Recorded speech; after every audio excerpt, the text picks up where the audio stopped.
Hello and welcome back to the Imagine Croydon News Bulletin. In the headlines today, the Council have announced a proposal to found a university in Croydon despite numerous universities nearby. A business scheme may be launched with the aim to help new businesses financially start up. And finally, the Council have proposed a ban of chewing gum across the borough in an effort to keep the streets clean and reduce the amount of council money currently spent on cleaning the mess created. Most people know about the big university towns across the country, ranging from York to Bristol, and this week the Council is debating the introduction of a university in Croydon. It has the potential to offer higher education to those within the borough and close by, so that they may live at home to try and cut the financial burden of attending university. Although I believe wholeheartedly in a University of Croydon, it is a good idea, nevertheless I am concerned about the impact it's going to have on the resources that will go to local schools and colleges. There's a danger that they will lose out.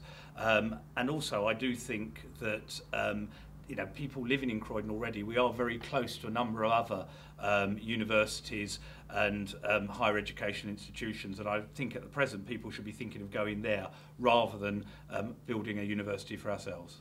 There are those who are in favour of the University of Croydon, and we now turn to Perry Hansen to explain why he believes the university would be beneficial to the borough.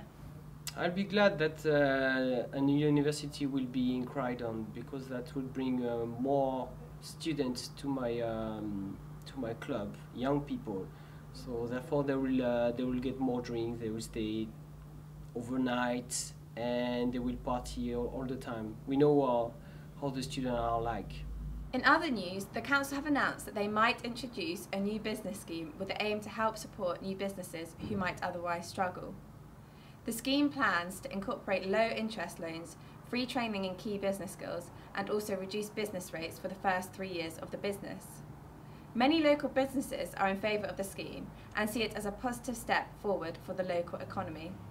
We now go over to Justdeep Grewal, a local entrepreneur, for his views on the proposed scheme. Personally, I think this is a great idea. I'm a local businessman. I know how hard it is to set up, especially in the early stages. I think this is going to encourage a lot of other businesses to set up, and it should give Croydon a real boom. So I'm very much in favour. Now we move on to a controversial topic that is currently under debate.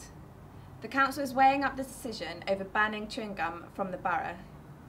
Many people feel that this is simply a ridiculous idea. However, it is backed by many others who see chewing gum to be more than a daily nuisance. Currently, local councils across the country spend up to £150 million a year cleaning gum off the streets. This is because usually gum has to be scraped off the surface or cleaned off with a high power hose. Therefore, this scheme would save the borough a great deal of money and allow it to use this money for other schemes. We now go to Tilly Matthews, a local environmental campaigner who supports the proposed ban. The problem with chewing gum is it's a silent menace. It remains there for years and years to come, and people don't really think about it when they discard it. It's only if it's removed by a time and labour-intensive process that it is actually got rid of. The thing is, it's an eyesore and it annoys most people. If you want minty breath, you should just buy a packet of mints. However, not everyone wants the proposed ban to be implemented. Others feel it isn't right to ban chewing gum, and so we have Jennifer Bradley to give her views. Personally, I don't think it's right that the council could or would ban chewing gum in the area.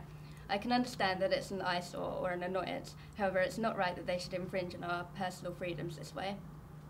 The practicalities of the ban wouldn't work anyway, as shops will still sell chewing gum outside the area and people will commute and move in and out of the borough, and therefore the ban simply wouldn't work. That was local Liberal campaigner Jennifer Bradley highlighting her beliefs on this issue. Now we go to the game's current standings. Look away now if you don't want to know.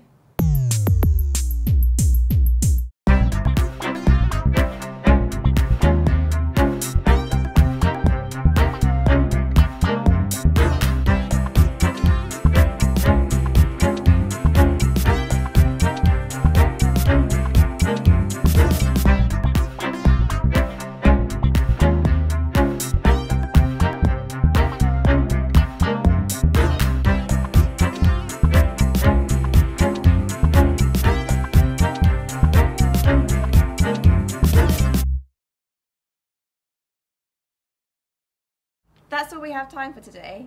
You have been watching the Imagine Croydon News Bulletin with me, your host, Nicola Nelson. Thanks for watching, and you stay classy, Croydon.